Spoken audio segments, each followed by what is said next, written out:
E aí, pessoal, tudo jóia? Vamos começar aqui o curso, né, de Engenharia de Software. Essa primeira aula é Introdução à Engenharia de Software. Então, só para deixar claro para quem está entrando aqui no canal pela primeira vez, essa e as outras aulas são especificamente, ou mais especificamente, direcionadas para os alunos de graduação da Universidade Federal da Paraíba, especificamente para os cursos de Sistemas de Informação e Licenciatura em Ciência da Computação, que estão cursando comigo nesse período de pandemia, em que as aulas estão sendo remotas, apesar dos cursos serem originalmente presenciais, mas fica à disposição aí para quem quiser consumir o conteúdo, achar que tem informação relevante, a gente trocar figurinhas sobre o assunto de engenharia de software. E esse é o conteúdo da primeira aula, né? Dando continuidade aí, iniciaremos com a introdução à engenharia de software, seguindo de modelo de processos e processos de software. Então é isso aí, vamos lá para as nossas aulas. Oi, pessoal, então vamos lá começar o estudo, né, da engenharia de software. Essa é a primeira aula do curso de engenharia de software, essa disciplina que é oferecida aqui pela UFPB para os cursos de bacharelado em sistemas de informação e licenciatura em ciência da computação. Só lembrando que eu peço aos meus alunos que vocês façam anotações, dúvidas, questionamentos, sugestões para a gente discutir no nosso momento síncrono. E tanto vocês quanto os outros espectadores podem entrar em contato comigo pelo meu e-mail institucional, comentários no canal e se tiverem interesse, seguir lá Engenharia de Software Acadêmico no Instagram. Então, vamos começar a falar de engenharia de software, né, propriamente em si. Nas primeiras décadas de uso do computador, o problema não era software. O pensamento dos pesquisadores e de quem produzia equipamentos, programas para o computador funcionar estava muito limitado ao hardware. Então, essa aí é uma imagem para vocês terem ideia, né, de como funcionavam os primeiros computadores. Ocupavam salas, às vezes ocupavam andares de um prédio. Então, a preocupação se dava muito mais em torno do hardware do que do software em si. E aí, o principal desafio era desenvolver um hardware que reduzisse o custo do processamento e armazenamento dos dados. A complexidade dos programas, dos softwares, acabava sendo limitada pelos recursos de hardware que existia. Então, essa é uma foto do ENIAC, foi o primeiro computador digital eletrônico, em 1946. Então, só para vocês terem uma ideia, pesava 30 toneladas, 5,6 metros de altura, com 25 metros de comprimento, e ocupava uma área construída de 180 metros quadrados. Então, o pensamento do funcionamento do uso do computador estava relacionado muito mais às limitações de hardware do que às limitações de software. E aí, nesse contexto, as primeiras programações acabavam sendo desenvolvidas por uma equipe muito reduzida, muito especialista, de pesquisadores. Acontecia normalmente nas universidades.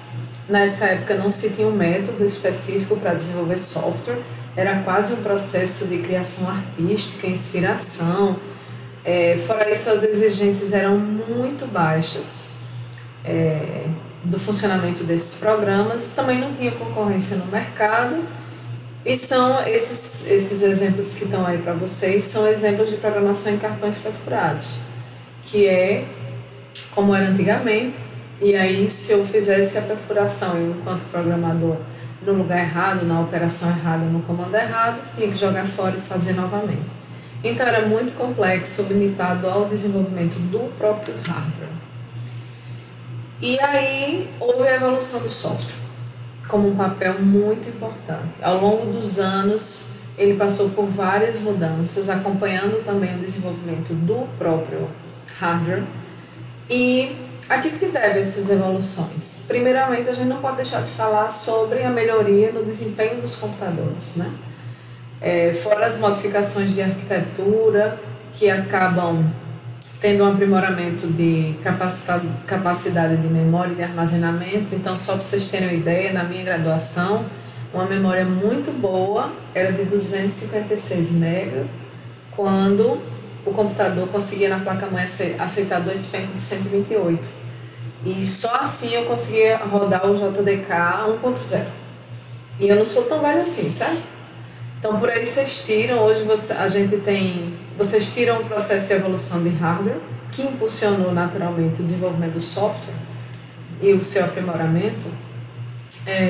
Hoje a gente tem computador em casa com 16 GB de memória RAM, né? Eu trabalhava com 256 MB. E fora isso, a grande variedade de periféricos e dispositivos de entrada e saída, né? Biometria, tela touch. Então o software precisa acompanhar esse desenvolvimento de hardware. E essas são as motivações pelas quais houve essa necessidade, né, de desenvolvimento. E nesse aprimoramento, por volta da década de 60, houve a crise do software. Alguns autores chamam de idade média, idade das trevas do software. O que é que aconteceu? O processo de desenvolvimento de software acabou por passar por um monte de dificuldades frente ao rápido crescimento das demandas. Então, não dá para fazer mais software só para as universidades. A indústria quer, a loja quer, um monte de área está querendo. Viram que é muito legal essa coisa aí do computador funcionar e fazer um monte de coisa pelo ser humano, as revoluções industriais, preciso de software. Ao mesmo tempo, os problemas deixaram de ser simples. Operações matemáticas e físicas, cálculos, para serem funcionalidades mais complexas. E a inexistência completa de técnicas que garantissem o funcionamento e o processo de desenvolvimento de software. Como consequência, o que foi que aconteceu? Que gerou a tal crise do software. Os produtos eram entregues fora do prazo, com orçamento estourado, com baixa qualidade, sem atender aos requisitos e completamente não gerenciáveis, ou seja, o caos. Vamos fazer o programa, vamos fazer o software e tudo no caos, por volta do fim dos anos 60. E aí, nesse contexto de crise, ninguém pensava nessa época que o software fosse ser indispensável para negócios, ciências, engenharia, no nosso dia a dia. Que fosse permitir a criação, a extensão ou a obsolescência de outras tecnologias, por exemplo. Que uma empresa de software fosse a empresa mais rica, com as ações mais caras nas bolsas. Que a internet evoluiria ao ponto de modificar a nossa vida. Então, quantos softwares a gente está usando aqui para propiciar essa aula? O software do computador, o software da apresentação, o software da transmissão, o software de compactar o vídeo, o software de publicar o vídeo. Então, quem pensou nos anos 60 que software seria esse ativo crítico de negócio no nosso dia a dia? E que estaria embutido em todos os sistemas de todas as espécies. Software para entretenimento, Netflix, Amazon Prime, etc. Software militar, software industrial, software, né? A gente não vive sem ele, sem software. Quem imaginava nos anos 60? Então, em meio a essa crise, surge a engenharia de software. Essa é uma foto que vocês estão vendo de uma reunião, uma conferência da OTAN, sobre engenharia de software especificamente, vindo dessa demanda da crise do software.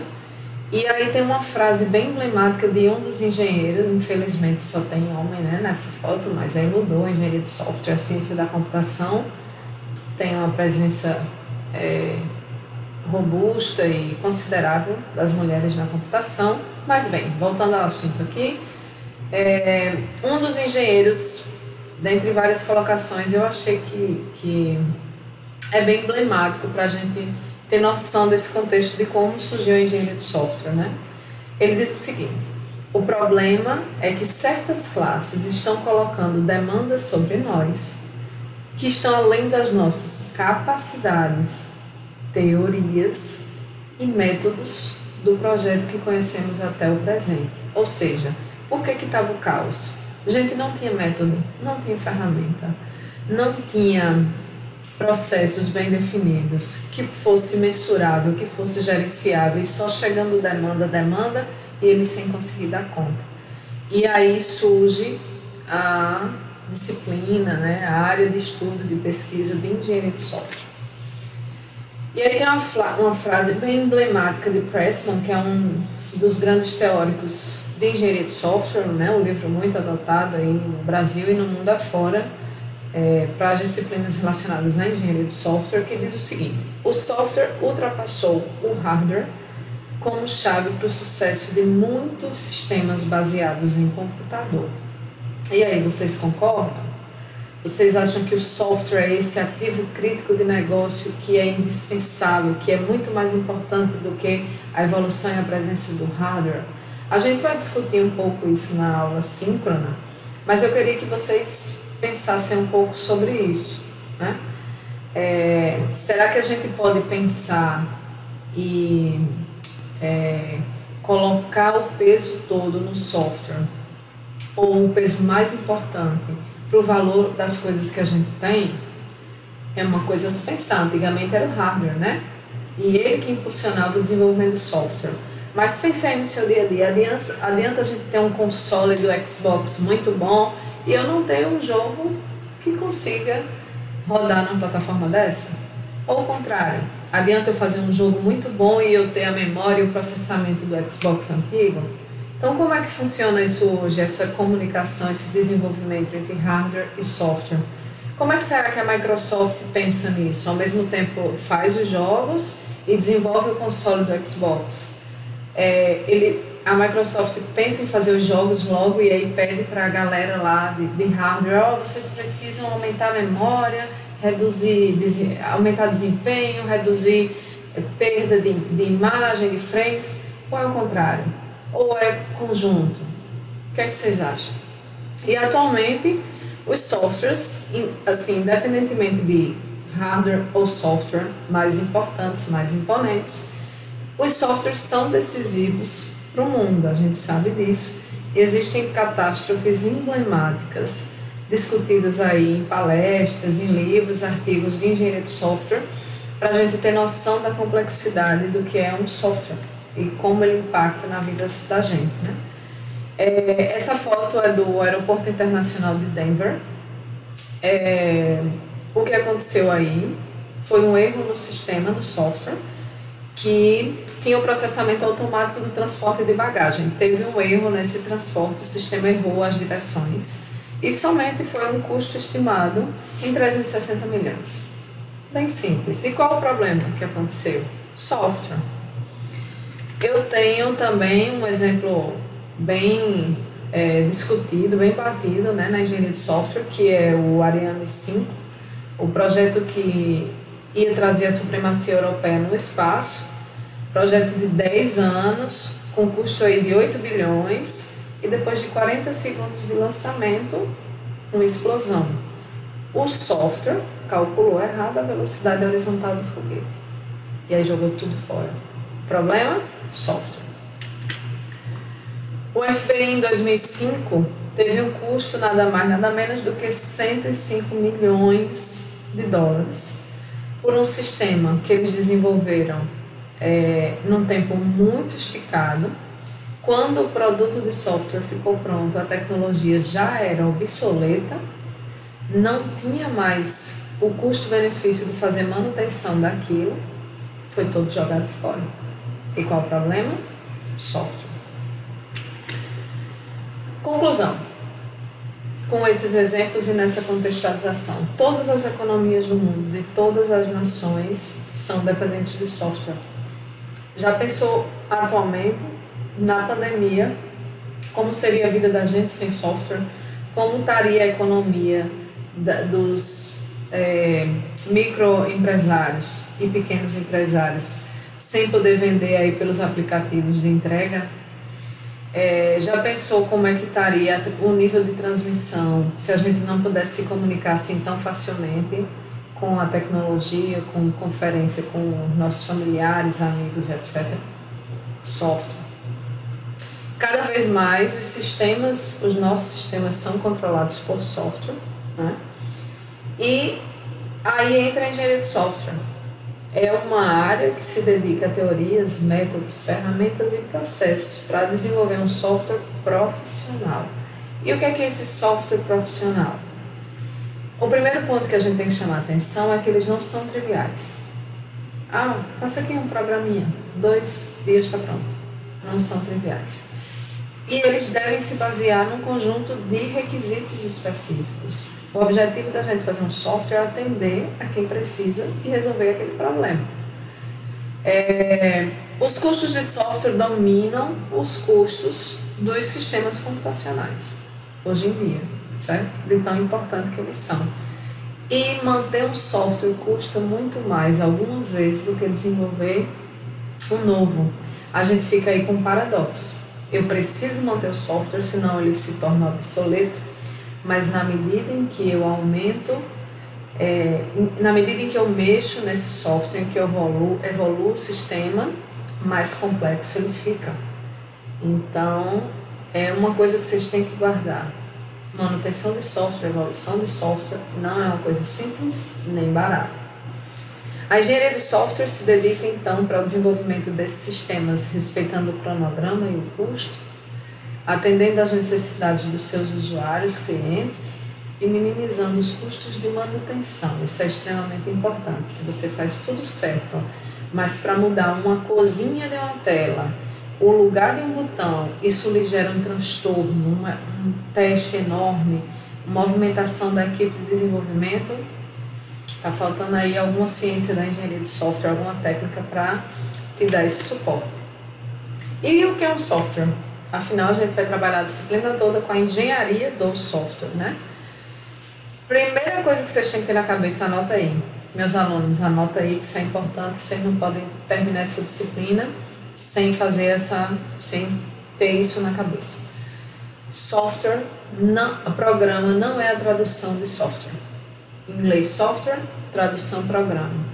Software para a gente é programa junto dos seus artefatos.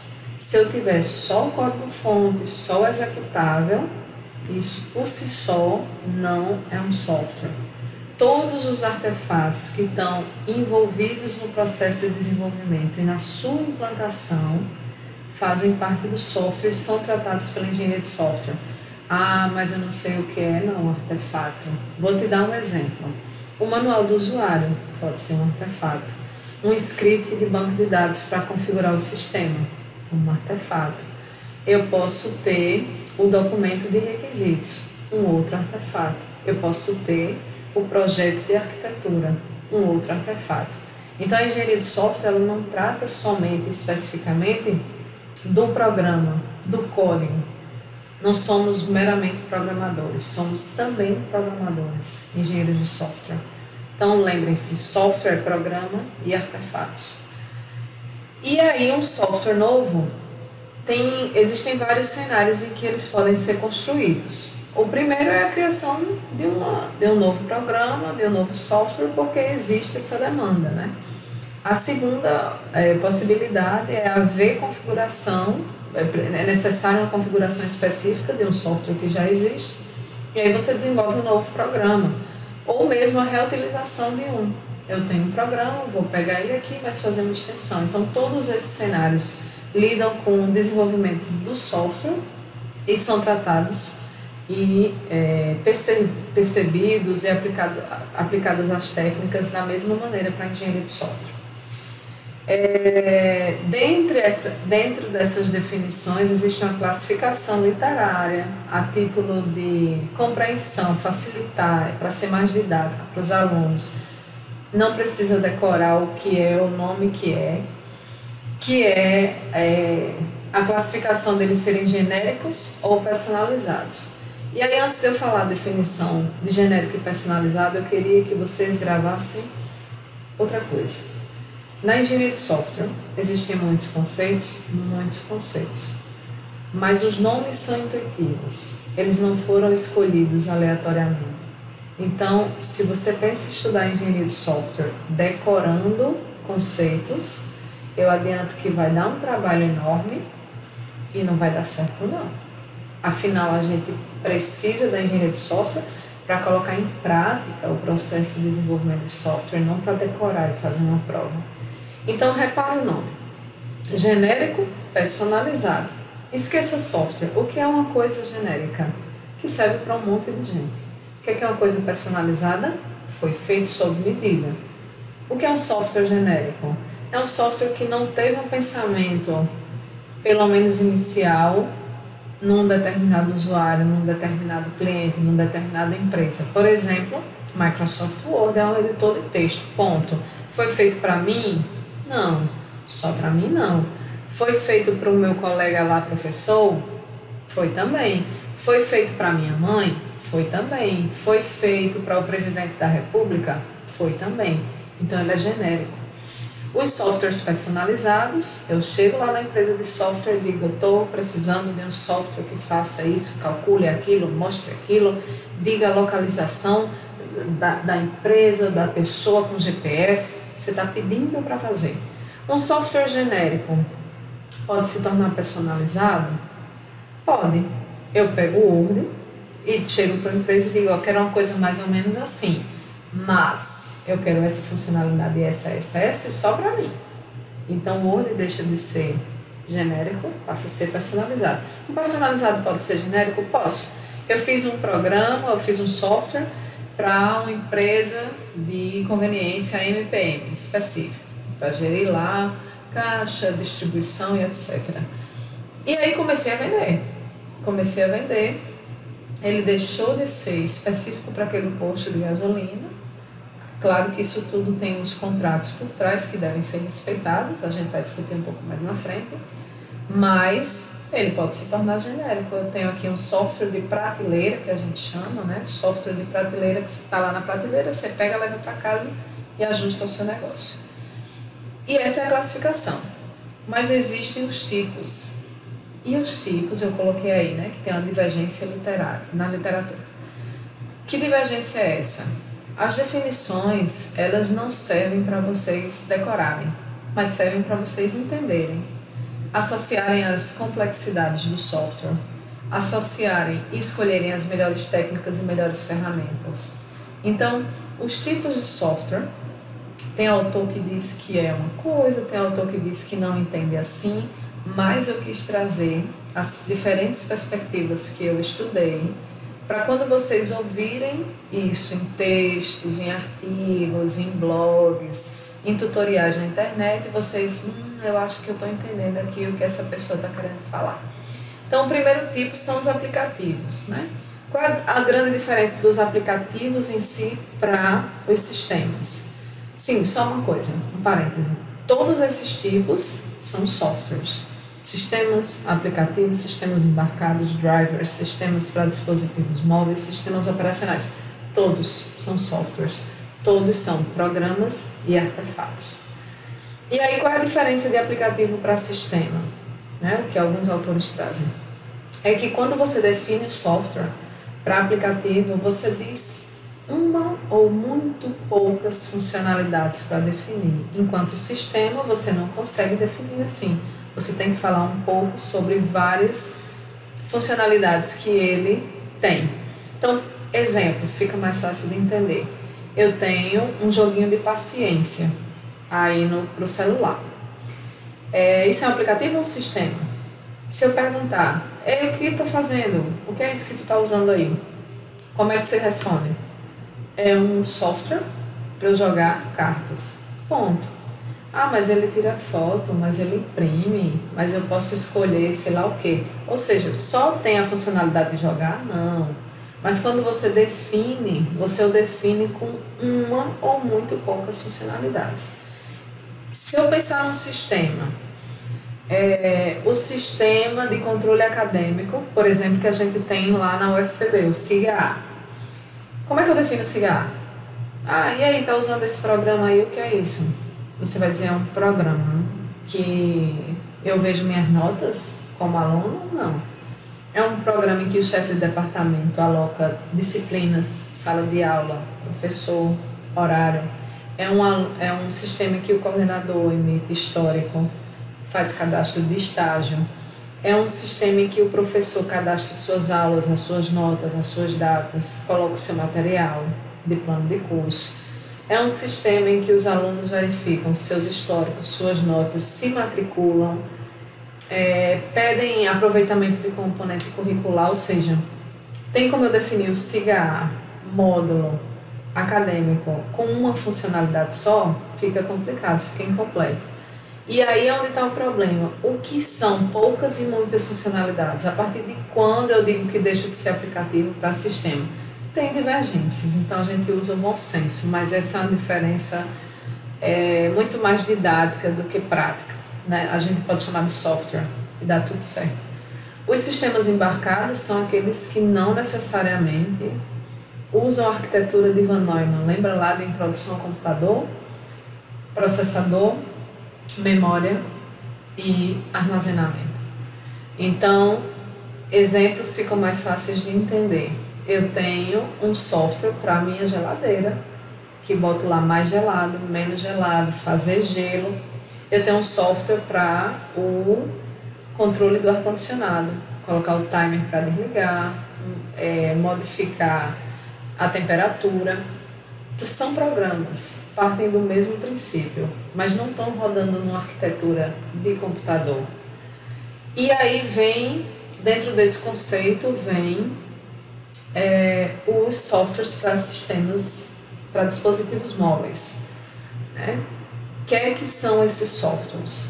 Eles antes estavam incluídos no conjunto de sistemas embarcados, mas a área e o desenvolvimento do celular gerou tanta especificidade, tanta demanda, que ele não pode hoje ser comparado com um sistema ou com um software para geladeira.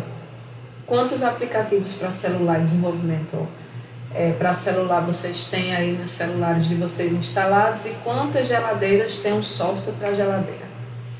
Então acabou que se desmembrou com esse boom do acesso a dispositivos móveis, e eles embarcam não só celular, tablets, são os dispositivos portáteis, né? Tablets, celulares, palm-tops, etc. Então esses são os softwares para dispositivos móveis. Existe outro tipo que é o driver. Por que eu enfatizo esse R? Porque muitos alunos confundem com o drive. Então, o drive é o seu dispositivo hardware mesmo, né? O drive de CD, por exemplo. E o driver é o software que faz esse hardware ser visto pelo sistema operacional, pelo seu dispositivo em que ele está embutido ou acoplado. Então, eu preciso de um programa. O drive da impressora. Quantas vezes a gente não botou lá o USB da impressora e precisou fazer uma atualização, instalação do driver? É um software também. E por fim, os sistemas operacionais. Os sistemas operacionais nada mais são do que softwares que conseguem organizar harmonicamente, presta atenção nessa palavra, harmonicamente, outros softwares e hardwares. Sem sistema operacional, vira tudo um caos. Para os cursos de SI e LCC, né, Sistemas de Computação, vocês têm disciplinas específicas de sistemas operacionais, e lá vocês vão ver todas as propriedades, características desse software específico, mas é um software também. Então, essa é a tipologia, a classificação, que não precisa ficar decorando coisas, é para vocês terem informações necessárias para pensar nas técnicas e nas ferramentas mais apropriadas para esses diferentes cenários, certo? Visto que é um software, vamos entender o que é engenharia de software, né? É uma disciplina que relaciona todos os aspectos da produção de software. E produção não é codificação, não está limitada à codificação, né? Propõe ferramentas, técnicas, processos, modelos para fazer esse software profissional.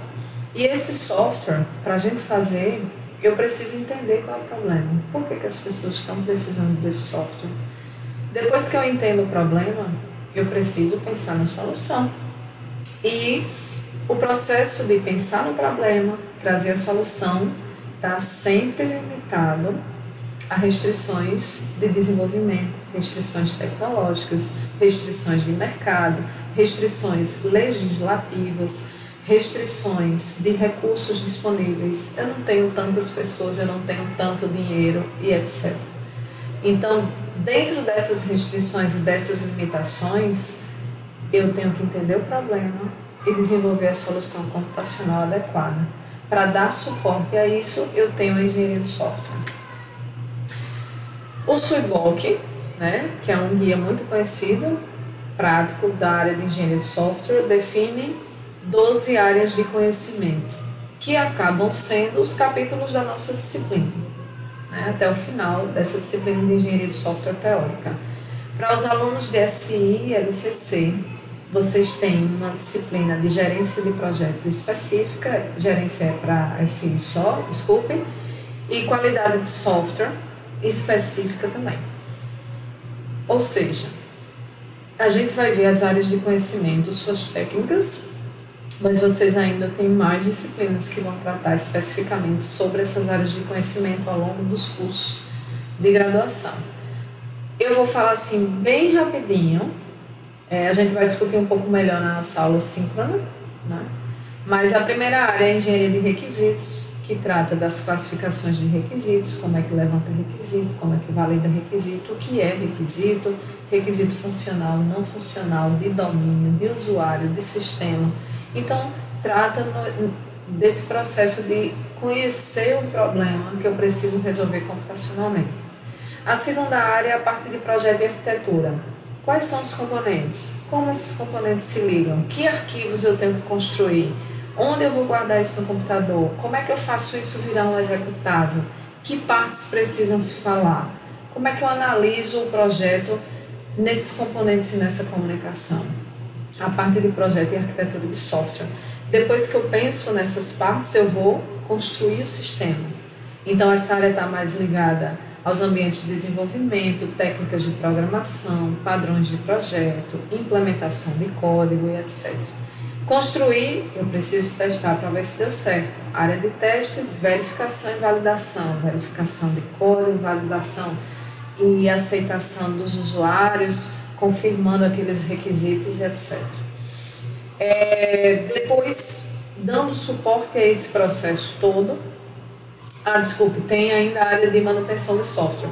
Testei o software, deu ok, implantei o sistema, acabou-se o trabalho? Mito. Acabou-se não, começou agora, porque se você não quer que o seu software vire obsoleto, ele tem que acompanhar o mercado e o usuário que está lá fazendo dele a solução do seu problema de vida. Então, eu tenho uma área específica de tratar manutenção e evolução de software. E aí, para dar suporte a isso, eu tenho as gerências. A gerência principal de projeto, né, que trata de análise de risco, alocação de recursos, recursos esses financeiros, recursos humanos, quem trabalha com o quê, como é que eu faço a gerência dessas informações. Eu tenho a delimitação de cronograma, do custo. Então, eu tenho essa gerência principal que podem ter gerências agregadas. Gestor de qualidade, gestor de programação sênior, gestor de configuração, por exemplo. E aí é onde entra outra área, gerência de configuração. A gerência de configuração normalmente está relacionada a gerenciamento e controle de mudanças, que diferentes mudanças no software me dá diferentes versões, então gerência e controle de versões, e consequentemente eu preciso construir os sistemas, eu tenho diferentes versões. Como é que rapidamente eu dou um programa desse jeito, faço uma linha de produto de software, entrego na outra empresa, gerência de configuração. Além disso, tem os processos e os modelos de processos, que são extremamente importantes e bem discutidos na área de engenharia de software. A gente vai ver vários capítulos sobre os processos, os modelos. O próximo capítulo já é a introdução sobre modelos de processo. A área de qualidade, então a gente trata de qualidade de produto, de processo e de projeto, não é só do produto de software, além da prática profissional e aspectos econômicos. A prática profissional está muito relacionada a dilemas éticos, por exemplo, a comportamentos humanos. A gente não pode esquecer, e hoje está muito claro para os profissionais e pesquisadores de engenharia de software, que apesar de estar englobada na área de ciência da computação, a gente não é uma ciência estritamente exata. A gente tem muito de ciências humanas e sociais. Temos muitos aspectos humanos que impactam diretamente na engenharia de software, nos seus processos, na adoção das ferramentas, na adoção de cultura. Então, os aspectos de prática profissional estão relacionados também com isso, e os aspectos econômicos, os custos, os valores, os impactos, o software como ativo de negócio, a partir de modelos de negócios também. Então, essas são as grandes áreas que envolvem a engenharia de software e que está diretamente relacionado com o que a gente pode trabalhar quando eu sou engenheiro de software, certo? Nessa definição de engenharia de software, muita gente confunde, engenharia de software é a mesma coisa de computação, que é a mesma coisa de sistema, o povo não chama sistema de software, que é a mesma coisa. Existem algumas diferenças que são relevantes para a gente ver nesse início e não fazer essa confusão aí enorme sobre engenharia de software e essas definições, certo? Então, a primeira é engenharia de software versus ciência da computação. A ciência da computação se dedica a teorias, aos fundamentos, enquanto a engenharia de software, os aspectos práticos. É como se a gente pensasse assim, ciência da computação é o que eu tenho que fazer. Engenharia de software é como, para esse software funcionar e ser profissional e estar dentro do custo e atender requisitos e estar dentro do prazo. Então, as teorias da ciência da computação ainda são insuficientes para atuar como uma base completa para a engenharia de software. Ou seja, diferentemente das outras engenharias, engenharia mecânica, engenharia elétrica, engenharia civil, a gente de engenharia de software não tem receita pronta. Não existe a melhor linguagem de programação, não existe o melhor modelo de processo, não existe o melhor framework, não existe a melhor IDE, né? O melhor ambiente de desenvolvimento integrado. NetBeans é melhor que o Eclipse, que é melhor que o Visual Studio. Não existe, a gente não tem essa receita pronta. A ciência da computação, vocês pensem como uma grande área que engloba, por exemplo, inteligência artificial, processamento digital de imagem, desenvolvimento de jogos, banco de dados, redes de computadores e uma delas, engenharia de software, que trata desse processo de desenvolvimento de software. Existe uma teoria bem antiga, faz uns anos, de Brooks, de 87, que ainda é aplicada à engenharia de software até hoje, que é a tal da não existe bala de prata.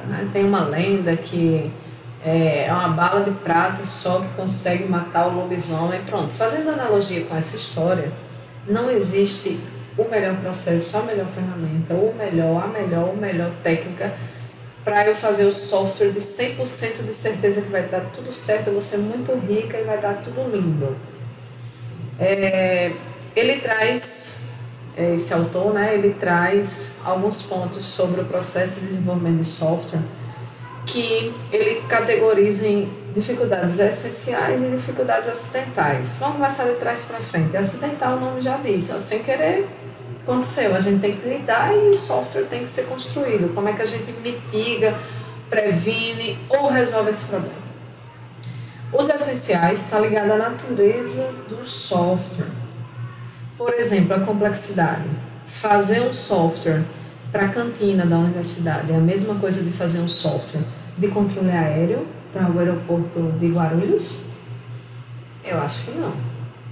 Mas então a engenharia de software vai me dizer que para esse da cantina eu tenho que usar o modelo DSDM de processo que vai dar tudo certo. E para esse aqui, sistema crítico de controle aéreo, eu vou usar o modelo cascata, vai dar tudo certo. Engenharia de software não vai te dar isso assim, não. Então, conformidade. Outro problema inerente ao software. Eu tenho que ter facilidade de mudança, porque se o software não acompanha o contexto em que ele está inserido, obsoleto, isso é uma dificuldade essencial da natureza do próprio software. E invisibilidade, que alguns autores também chamam de intangibilidade. Quando você vai comprar por exemplo, um apartamento na planta, eu não tive essa experiência não, mas eu já tive muita gente perto que teve, familiar, etc. Como é que você acompanha? Você está pagando lá as prestações e aí a empresa ou a construtora diz, daqui a um ano tu recebe teu apartamento tudo lindo. Como é que tu acompanha se está dando tudo certo? Tu vai só depositando dinheiro, fica dormindo e espera alguém chegar na tua casa com a chave? Não, né? Tu vai lá uma vez no mês, botar os tijolos, estou vendo o buraco da janela, eita, fizeram a estrutura do elevador. Quando estiver quase pronto, faltando detalhe, tu entra no apartamento. Aí tu liga o chuveiro, aí vê que a água, em vez de descer, está acumulando, porque fizeram ralo de cabeça para baixo. O que é que tu faz? Liga para o engenheiro. Rapaz, pelas caridades, né? Como é que tu tem um ralo que a água, em vez de descer, sobe? Ajeita isso aí antes de eu me mudar. Então, é tangível. A engenharia civil, você tem como ver. Engenharia de software. Você chega para o cliente e diz assim, e daqui a um ano a gente se fala? Tudo certo? Nada errado? Então, fica aí esperando, mas eu estou fazendo. Minha equipe lá está trabalhando. Daqui a um ano eu te dou. Não dá, né? E isso custa muito caro. Ou você diz assim para o cliente, vem cá que eu vou te mostrar, a gente está quase concluindo.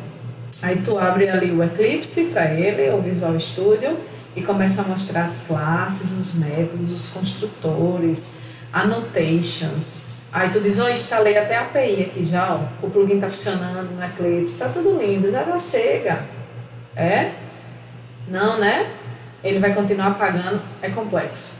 Existem modelos de processo que inclusive exigem que o usuário participe do processo de desenvolvimento, de tão complexo.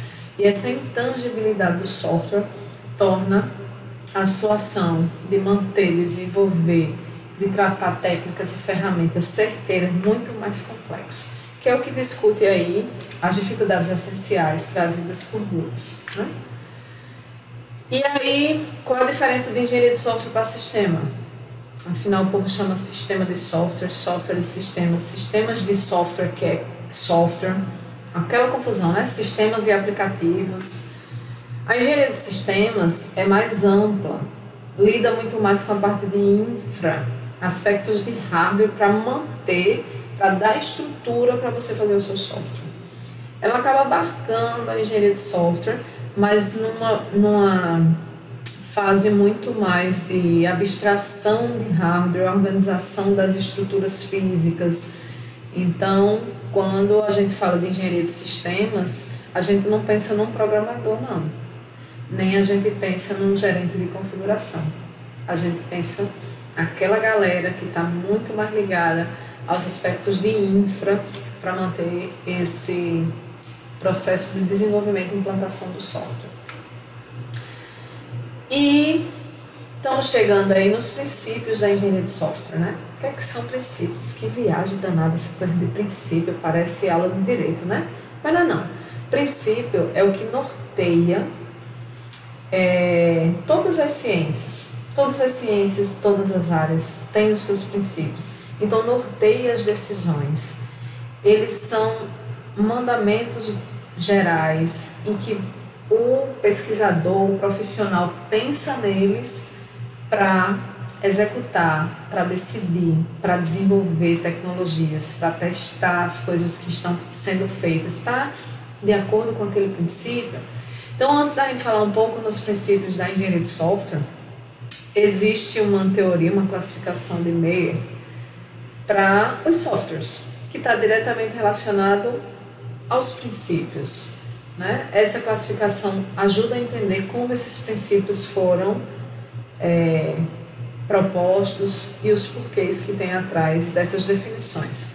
Então, a classificação é sistemas ABC, né, acute, business e casuais. O A é o mais complexo, o sistema crítico, e o C é o sistema mais simples. Então, vamos começar com esses extremos que fica mais fácil da gente entender.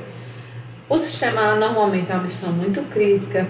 Se der problema, vai ter muito prejuízo, inclusive vidas humanas podem ser perdidas. Por exemplo, um sistema de controle aéreo, um sistema de controle do metrô. Errei, era para ir para a esquerda, o trem foi para a direita, bateu o metrô um na frente do outro, matou 250 de cada lado. Pode? Não pode. O C já é aquela coisa assim, tem teste, mas não tem muito. Se der problema ou tiver com bug, a gente vai levando, faz parte. Quantos sistemas a gente usa com bug? Um monte, né? O sistema aqui da NET, eu tenho NET para assistir. Quantas vezes eu tiro da tomada, conto até 10, boto de volta, porque eu boto para aumentar o volume, não aumenta. Eu boto para mudar de canal para ver programação, não vai. Eu clico no NetNow lá do controle, fica carregando e nunca carrega. Mas aí eu jogo tudo fora e digo, Net, vem aqui tirar essa porcaria. Não, né? Matou alguém? Não, só minha raiva. Matou minha raiva não, mas fiquei com muita raiva. Teve grandes prejuízos? Não. Depois que eu tirei o botão umas 5 vezes, eu consigo assistir o filme no NetNow. Então, assim, sistema C. Outro exemplo, sistema de controle de diretório acadêmico. A gente fez um formulário, um sistema web, em que os alunos descrevem a situação, que querem que o centro acadêmico faça uma intervenção. Se o aluno escrever mais de 10 linhas, não está indo para o banco de dados lá, só está indo as 10 primeiras. Matou? Não. Tem como o centro acadêmico conversar com esse aluno? Tem. Então, nesse cenário, a gente aceita os sistemas com bugs, certo? Então, eu tenho esses extremos, muito complexo, não pode rolar bug de jeito nenhum. Sistemas que, meio bagunçado, aquela coisa, sabe? Engenharia de software, muita informação, não dá para eu resolver tudo, não. E eu tenho o B, que é o que a gente, nas disciplinas de graduação, trata muito mais, né? É aquele sistema que não é super complexo nem crítico, mas também não pode ser bagunçado. Vamos aí adotar um modelo de processo, vamos usar essa ferramenta, vamos trabalhar essa técnica, vamos dividir as equipes para não sair uma coisa bagunçada. Vamos avaliar a qualidade do projeto, sem ser só a qualidade do produto. Então, é uma situação intermediária, em que não é muito complexo, mas também não é muito bagunçado. Essa disciplina, ela está diretamente relacionada a esses sistemas B, né? Eu não vou falar muito aqui durante a disciplina, sobre sistemas críticos, técnicas, ferramentas, quais linguagens, como fazer criptografia, testes massivos de carga. Não, nessa disciplina não, está mais relacionada à classificação B. E a gente entendendo os sistemas nessa visão assim, a gente tem como entender os princípios que não foram propostos pelos mesmos autores, mas eu consigo fazer uma ligação de pensar nos sistemas dessa maneira muito crítico, muito simples, aplicando a engenharia de software, com os princípios propostos por Hooke em 96, que até hoje faz todo sentido. Afinal, são princípios, não são técnicas que ficam obsoletas porque a gente tem nova tecnologia. São princípios basilares que fundamentam todas as decisões na área de engenharia de software. O primeiro princípio é a razão de existir. Todo software tem que ter um motivo. Eu estou fazendo aqui um programa para quê? Sei não, estou fazendo aqui. Não. Programa de computador, software, precisa resolver o problema de alguém ou de alguma coisa. Mas eu faço programa para o pessoal de computação. Sim, não é um pessoal? Não é uma demanda? Sim, o software precisa ter uma razão de existir. Keep it simple e stupid. Isso é fantástico. A gente de computação gosta de dificultar a vida, né? Ao invés de clicar no link na área de trabalho para abrir o programa, a gente abre o prompt e bota cd //contra/tab .exe.dmg.tar.gz.config para abrir um aplicativo que era só clicar 2 vezes. A gente gosta de um negócio assim, né? Mas a gente tem que aprender que engenharia de software, quanto mais simples, melhor. Lá na frente, quando a gente vai falando de testabilidade, que é um dos atributos de um bom software, a testabilidade também está diretamente relacionada com a simplicidade.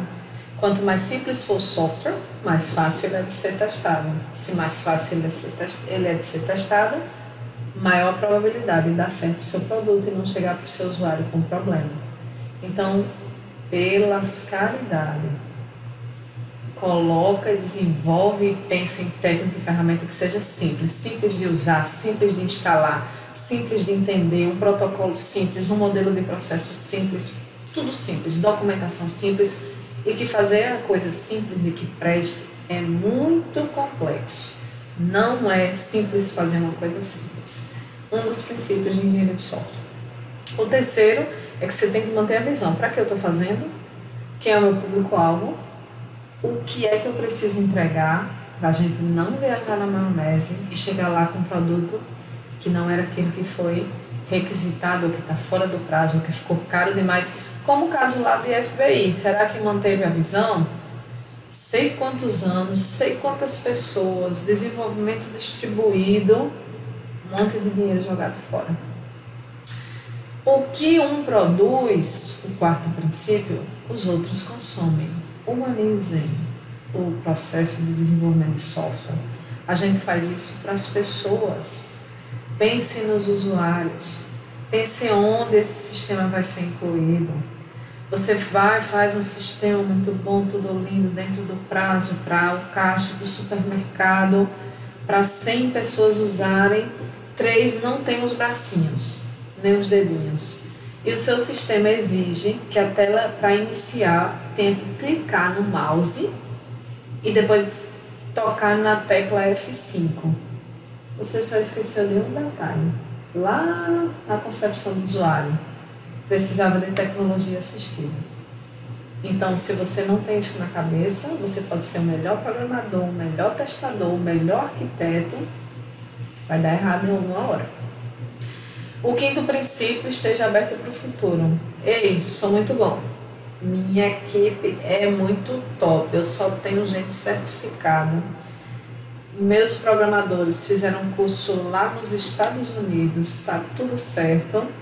Preciso, terminei esse programa, entreguei. Só ficar olhando o dinheiro na conta. Chegando, o povo baixando lá no Play Store, no Apple Store. Ei, menino.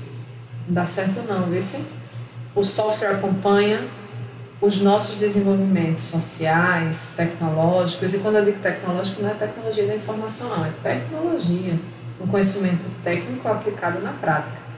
Aí tu fez um sistema bem bonito com drone, com não sei o que, lá para uma fazenda, só que agora as vacas todas têm chip para computar a produção de leite via sensor RFID. O teu sistema contempla isso? Não, mas ele tem drone e tudo, ele vê as pastagens, mas não contempla. E se tu não evoluir o teu software, o que acontece? Ele faz tchau, beijo, vou comprar de outra empresa que faz. Então, você tem que estar aberto para as mudanças. Se planeja com antecedência e tenta visualizar a reutilização de software. É o sexto princípio. Para que tu quer construir tudo do novo? Para dizer que é muito sabido ou muito sabida? Rola não. Na vida a gente só transforma, não precisa recriar um novo. Já tem uma API pronta para comunicar a aplicação com o banco de dados. Aí tu vai fazer uma API, um código do zero. Ah, mas já tem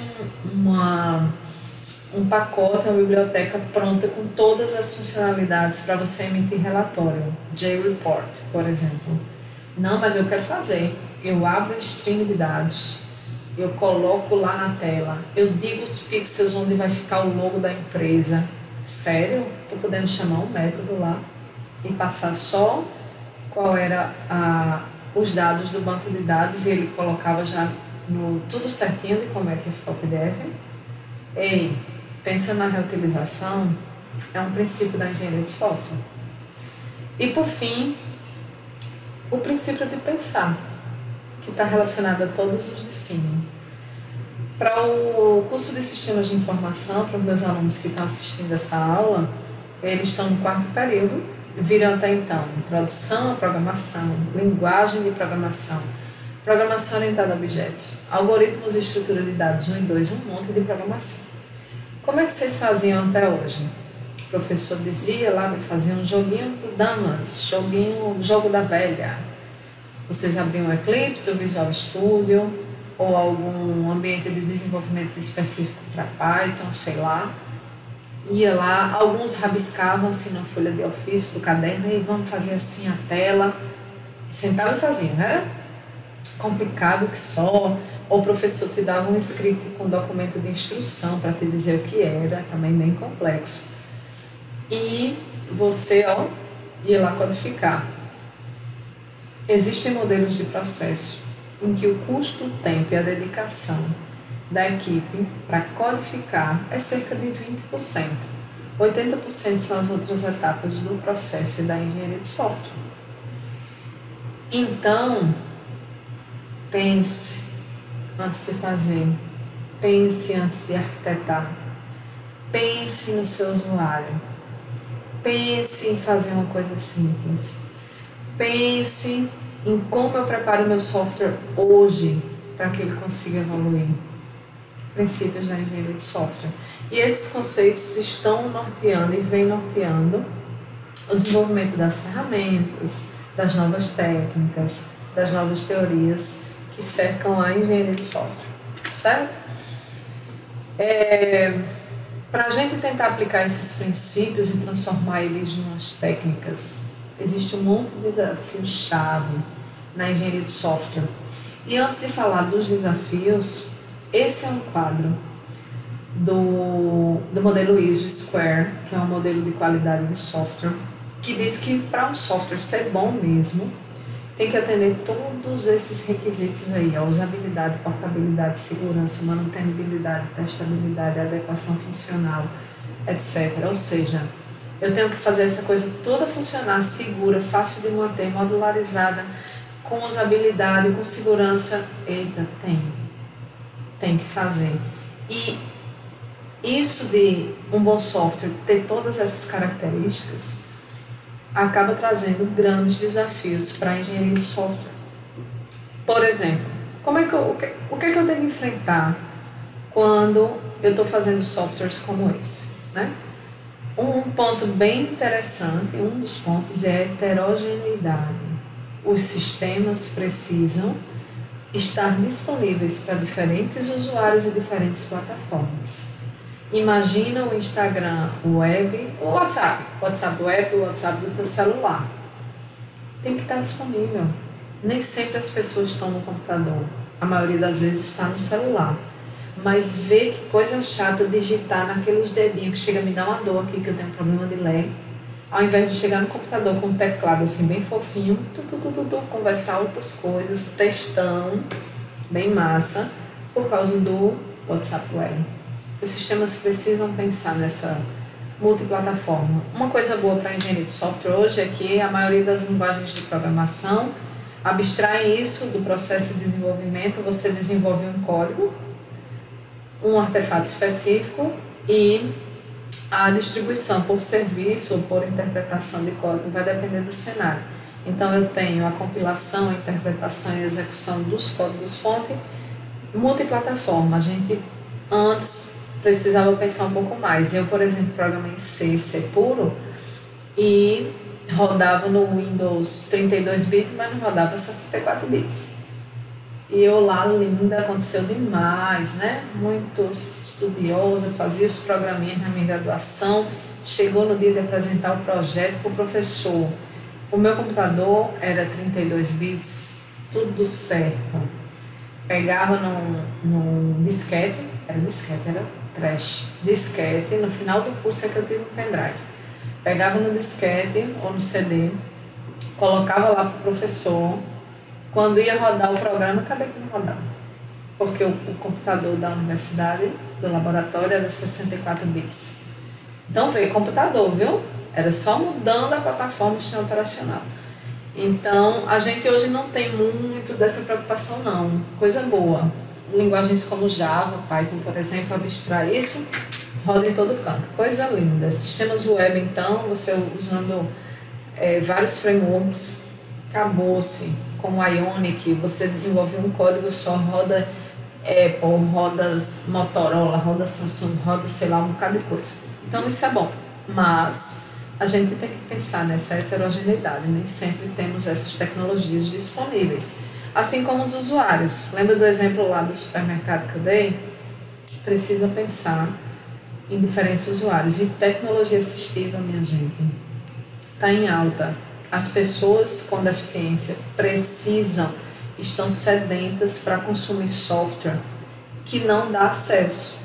Software de entretenimento, software educacional, software para empresa industrial, software, sistemas de informação que não tem acesso para um deficiente visual, um deficiente auditivo, um deficiente físico da mão, por exemplo. E essas pessoas são professores, advogados, são juízes, são médicos, são enfermeiros, precisam das soluções de software e a gente ainda está pensando pouco em tecnologia assistiva. O software precisa ter essa heterogeneidade. Mas também é muito radical, pessoa com deficiência, pessoa sem deficiência. Vamos tirar as deficiências? Vamos botar diferentes idades? Vocês acham que a minha mãe, que tem mais de 70 anos, e eu tenho a mesma facilidade de usar um sistema, por exemplo, como o aplicativo do Banco do Brasil no celular? Não, né? A gente tem alguma deficiência? Não. 2 mulheres instruídas, minha mãe é professora, é doutora, é uma pessoa que tem informação, mas ela não consegue facilmente, intuitivamente usar todas as informações do aplicativo do Banco do Brasil. Será que quando foi projetado para as pessoas mais velhas, considerando a tecnologia que elas tinham acesso? Então, não é só questão de com ou sem deficiência, o software precisa dessa heterogeneidade. O outro ponto é a entrega, menor tempo, menor custo. Se acostume, quem está vendo essa aula aí, estagia ou já trabalha, ou tem experiência em engenharia de software, sabe como é que chega o usuário, o cliente, para ontem. Não, mas não tem condição não, a gente está cheio de projeto e tem que fazer o teste daquele outro. Não, mas eu só quero se for para janeiro. Não, mas eu só tenho condição para fevereiro. Não, mas dá um jeito, tem condição não, eu preciso para ontem. Tudo bem, é aquela confusão. O software é R$5.000. Não, muito caro. Eu vou no Google, eu baixo um software lá de prateleira e adapto para minha empresa. Tu quer fazer um programa, vai por R$5.000, pela caridade. Então, a gente tem que se atentar aí, menor custo, menor tempo, pensando na nossa produção e no nosso lucro. Confiança, os usuários têm que ter confiança nos softwares. A gente tem um monte de caso aí de vazamento, de nudes, né? de aplicativo para namoro, que teve um monte de divórcio porque descobriram as traições virtuais. Imagina se a gente não tivesse confiança em software nenhum. Vocês que estão aí mandando nudes, por exemplo, para lá e para cá, e tem nudes disso, daqui, estou conhecendo fulaninho. Eita, mas sabe o que? Minha mãe vai ver esse nudes. Porque o software não tem negócio de confiança não. Vai que, né? Em nome do Pai, do Filho e do Espírito Santo. Ou então, menino, o meu colega de classe acessa o mesmo programa que eu, lascou, porque vou mandar nudes não, porque sei lá, né? Vai que o outro aceita, ou o outro consegue entrar. Imagina a gente sem confiança. Imagina a gente usar um software do Banco do Brasil ou da Caixa, fazer um pagamento, receber um dinheiro, fazer uma transferência e saber que outra pessoa podia ir lá pegar o dinheiro, ou não receber, ou desfazer, ou cancelar. Não dá certo, né? Software, a gente tem que depositar confiança, o usuário tem que depositar confiança no sistema. Pode meter a nudes, meter a mandar nudes, meter a mandar palavrão para um bocado de gente, uma arrumação. O software está lá, firme e forte. Os softwares bons, confiança para o usuário. E o sistema tem que ser escalável. Isso é um grande problema, né? Os sistemas são feitos, a gente tem mal propaganda do sistema, são feitos para 5.000 pessoas acessarem simultaneamente, aí acessam 300, o sistema quebra. Ou Ah, é um sistema de controle acadêmico, na inscrição para o SISU, e você escolher onde vai fazer o vestibular, onde vai fazer o curso de graduação com a nota do Enem. O INEP, né, que é o órgão responsável, junto com o Ministério da Educação, sabe, em média, quantas pessoas se inscrevem, quantas pessoas estão no SISU, toda vez que quebra.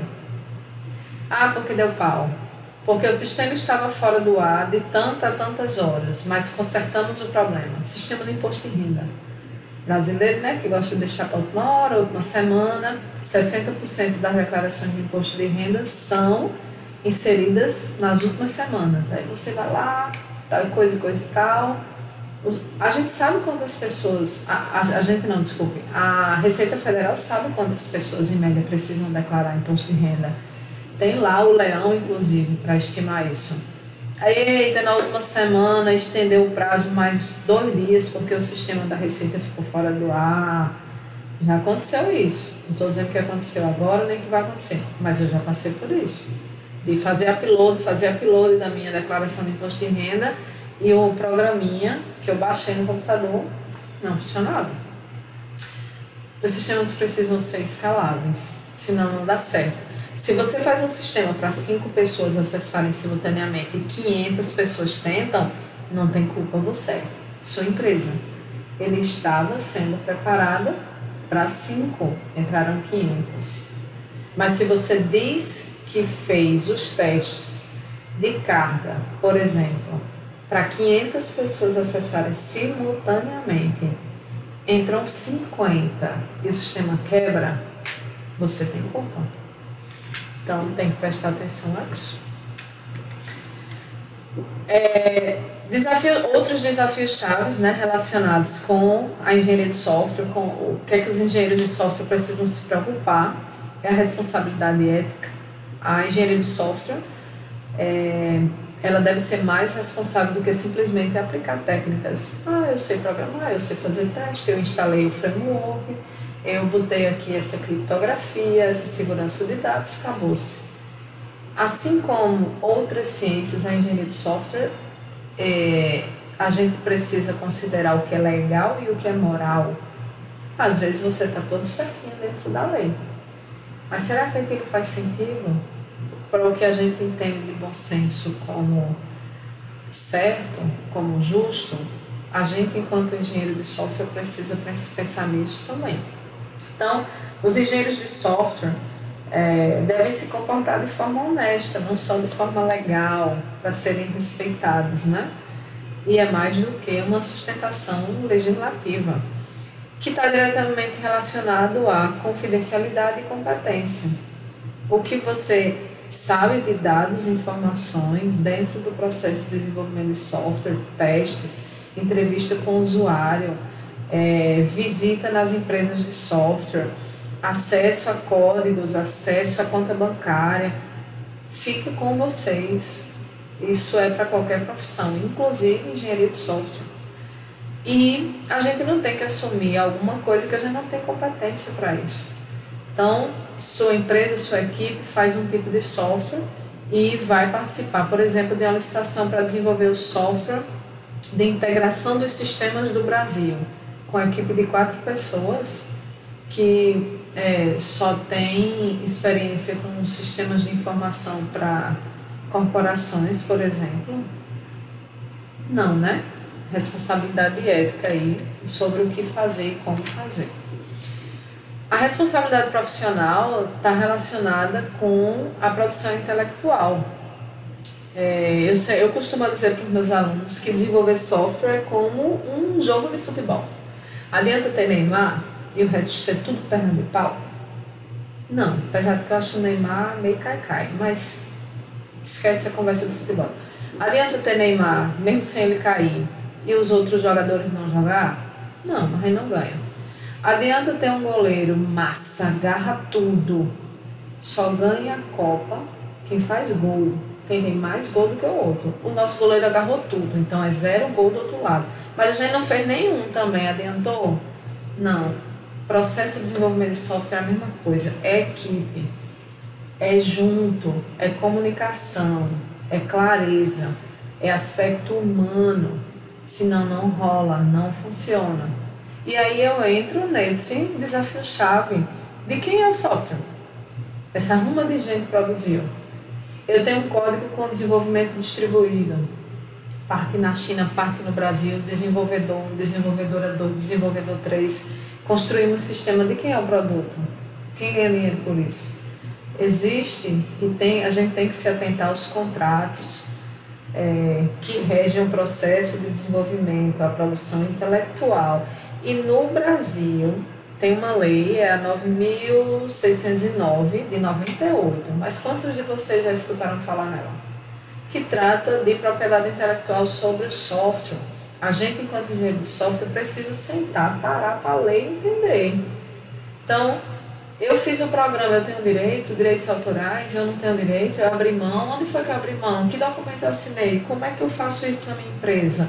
E se eu estou fazendo um projeto, dá para disciplina, e esse software eu botei para vender, sem conversar com meus colegas de classe que fazem equipe comigo. E comecei a ganhar muitos reais lá na loja de aplicativo.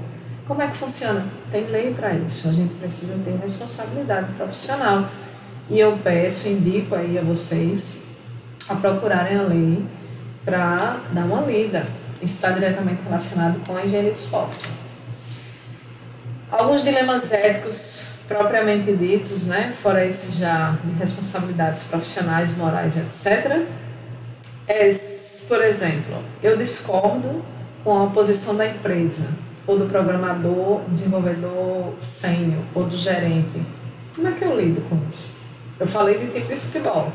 Se eu chegar e falar assim, você só quer saber de tudo, mas eu não vou fazer isso? Não é assim. Como é que funciona? Como é que eu me coloco, né? E se um funcionário da empresa, ou você mesmo, não fez todos os testes para um sistema crítico e disse, não, está tudo testado, bota aí em produção. E aí, se outro fizer, o que é que você faz? Ciências sociais, né? Mais do que engenharia de software. E você participaria de um processo da equipe de desenvolvimento de um sistema nuclear, de uma bomba nuclear, ou de armamento militar, ou software para soltar bombas via drone? Sim ou não? E se você soubesse que esses softwares vão matar também criancinhas, porque tem uma margem de erro aqui que pode cair nas casinhas da vila. Aí você vai dizer, infelizmente, né, faz parte da vida, vai matar as criancinhas inocentes. Se eu não fizer, outro programador vai fazer. Eu vou ganhar 8 bilhões em 10 anos. Vou fazer. Será que tu vai fazer? Isso é ilegal? Não. Tem alguma lei dizendo isso? Não. Inclusive tem lei instigando. Nos Estados Unidos, por exemplo, quem trabalha no Pentágono com a parte de software sabe o que está fazendo. E aí, como é que isso é tratado? Não é ilegal, mas é imoral, por exemplo? Então, pensem aí na aula síncrona, a gente discute alguns exemplos desses também. E existe uma teoria da síndrome do homem invisível que vem das ciências sociais, que é você se sentir ou você achar que é como um aparelho. Você é invisível. Eu estou aqui, mas ninguém me nota, ninguém me percebe, ninguém sabe o que eu falo, ninguém sabe o que eu faço. Será que isso é aplicado hoje para engenharia de software? Tu tá lá atrás de um IP por trás, na Deep Web. Será que ninguém nunca vai te achar? Será que a nossa polícia hoje não tem inteligência nenhuma, qualquer que seja ela, por exemplo, a Polícia Federal, de fazer com que tu seja completamente desconhecido como engenheiro de software? Será que tu consegue ter tranquilidade achando que tu é o invisível e sabendo que está hackeando e fazendo mal para as outras pessoas? Então isso vai discutir um pouquinho na nossa aula síncrona, mas eu deixo esse ponto aí para vocês pensarem. E por fim, nos dilemas éticos, existe no Brasil, bem recente, 2018, né, entrando em vigor ano passado, em vigência, a Lei Geral de Proteção de Dados. e que traz responsabilidades específicas para os engenheiros de software. Eu tenho uma aula só disso, da responsabilidade sobre os dados, como isso pode afetar e o que é que a gente, enquanto engenheiro de software, precisa se atentar com a Lei Geral de Proteção de Dados. Mas ficam aí questões, dilemas para vocês pensarem. E aí, por fim, para terminar essa aula, falando um pouquinho sobre engenharia de software, vamos para os fakes e fatos, né? Quase como uma fonte jornalística, né? Existem muitos mitos e verdades sobre engenharia de software que podem afetar diretamente no processo, nas escolhas e nas decisões sobre vários aspectos. Então, existem os mitos das gerências, né? O gerente diz assim, eu tenho um livro, eu tenho um tutorial muito bom, a videoaula dessa professora é top demais, assiste isso aí, eu vou dar para os meus funcionários estudando, tá tudo certo, a receita do bolo tá pronta, certo? Ei, super fake. Mesmo com os livros todos, mesmo com as técnicas todas, mesmo esse conhecimento todinho na cabeça da gente, engenharia de software não te dá a receita do bolo, de certeza absoluta. Outra vez o gerente diz assim, estamos com o cronograma atrasado, segunda-feira já era para ter 10 funcionalidades feitas, a gente só tem 4. Menino, eu já sei, eu vou pegar alguém de outro projeto, pegar um funcionário novo aqui, contratar um freelancer, botar aqui para fazer esse projeto, vai dar tudo certo, certo? Ei, certo ou não? Existem alguns estudos que demonstram que a depender do projeto e a depender da classificação, da categorização dessa nova pessoa, pode atrasar ainda mais o projeto, o cronograma. Aí o gerente pensa assim, a gente precisa fazer um sistema que tem 2 módulos, aluno e professor, por exemplo. A gente fica com o aluno, que é mais tranquilo, e a gente terceiriza. Eu vou ganhar tanto dinheiro que eu terceirizo e pago essa empresa. Não tem problema não, a gente só se preocupa com essa parte. Aí a parte do professor eu fico logo, relax, total, não preciso me preocupar com nada. A empresa vai lá fazer tudo certo. Ei, não dá certo não. Você tem uma corresponsabilidade sobre aquilo que foi terceirizado. O usuário não vai falar com o terceiro, vai falar com você. As reuniões com ele vai ser com você. A validação do sistema vai ser com você. Não tem nada de relaxar porque o sistema foi terceirizado, uma parte não. E os clientes também, a nível de mito de software, eles pensam assim, os engenheiros de software pensando nos clientes, nessa relação. Eles pensam assim, se a gente souber dos objetivos principais do sistema, a gente chega para a empresa, tá bom, tanta conversa com o usuário, a gente vê os detalhes depois, certo?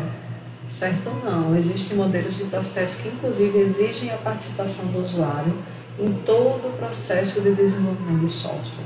Então as coisas não são tão simples assim. Os requisitos do projeto mudam continuamente. É muito fácil, eu sou muito boa nisso, eu sou uma programadora, meu Deus do céu, e testadora, tenho anos de experiência no Porto Digital. É tranquilo demais. Pode mudar que está tudo certo. Ei, mudar é difícil.